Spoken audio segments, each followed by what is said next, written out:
August, mwezi wa 8 nitakuja kufanya handover ya hiyo soko. Wafanyabiashara wa hapa, wa mama na vijana 2000 mtaweza kufanya biashara katika soko hiyo mbele. Ni kweli ama si kweli? Mimi niliwaeleza mama mboga ni biashara. Ni kweli ama si kweli? Kwa sababu hiyo nilisema sio vizuri watu wafanye biashara mahali hakuna choo, hakuna maji, hakuna stima. Nikinyesha wanahangaika, jua inawahangaisha.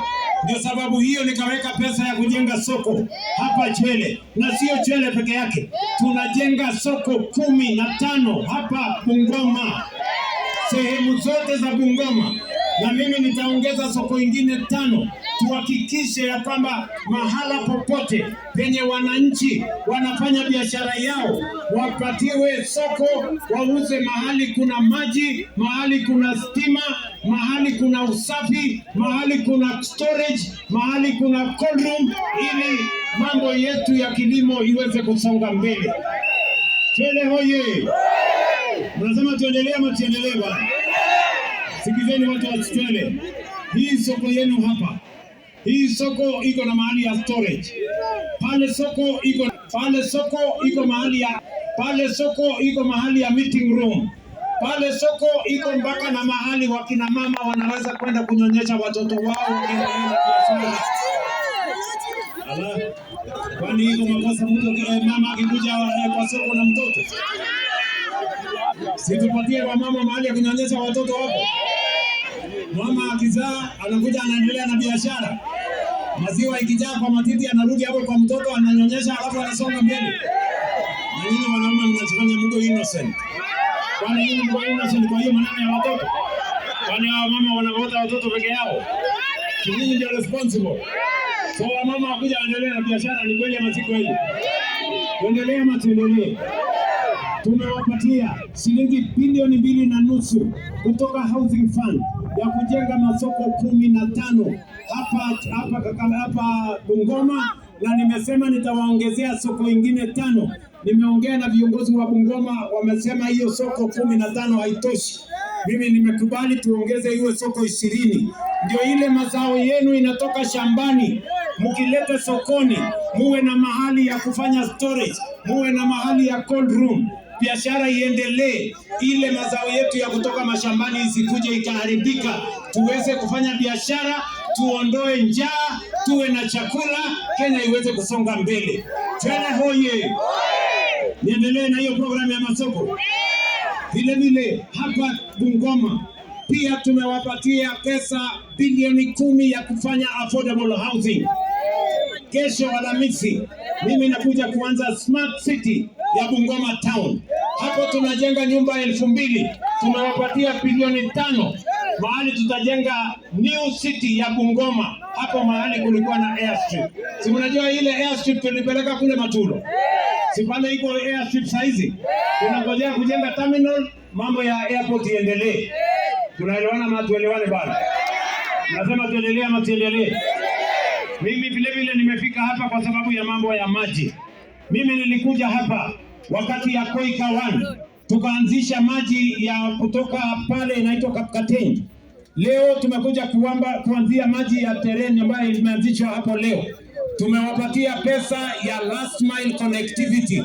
Mimi najua Chwele hii hamjapata maji ya kutosha, ni kweli ama si kweli?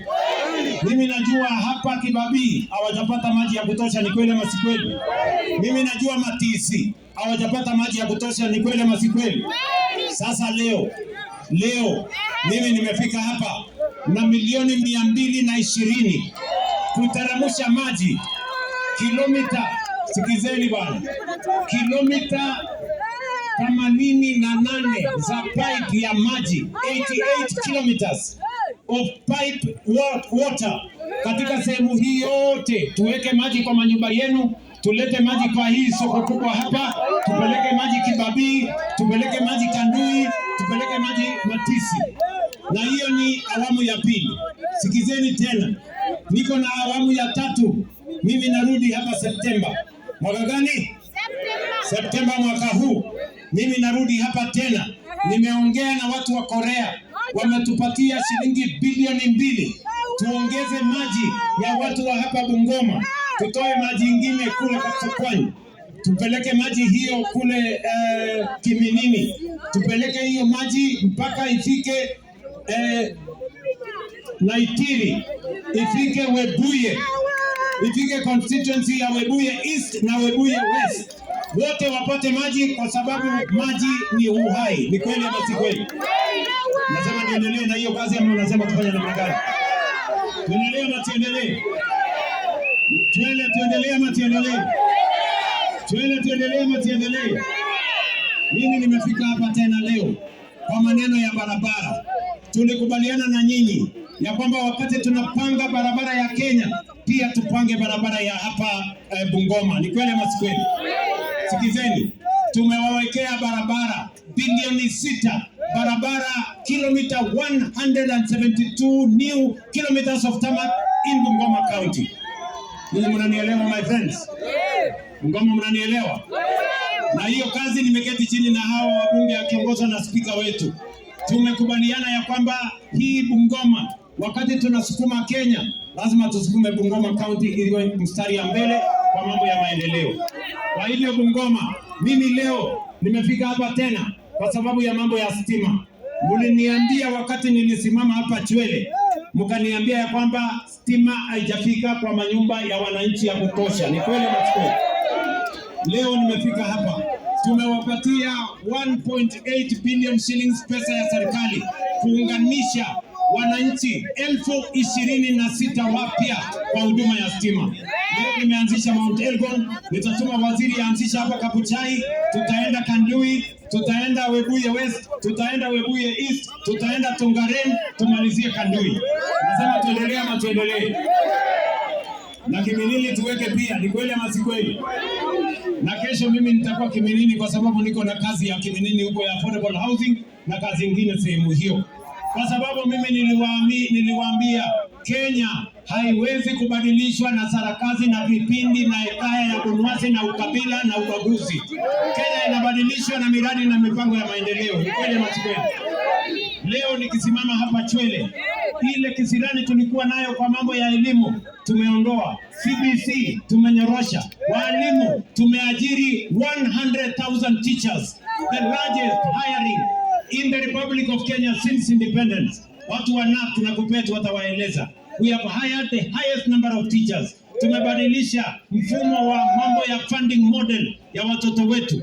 Leo tumeongeza budget ya mambo ya masomo ya watoto wa Kenya, kwa sababu tumesema elimu ni haki ya kila mtoto wa taifa letu la Kenya, and we must make sure that no child is left behind. Na ndio sababu tumeajiri walimu 100,000, tumejenga madarasa 23,000, tumehakikisha kwamba watoto wetu wa university na TVET wako na nafasi ya kusoma.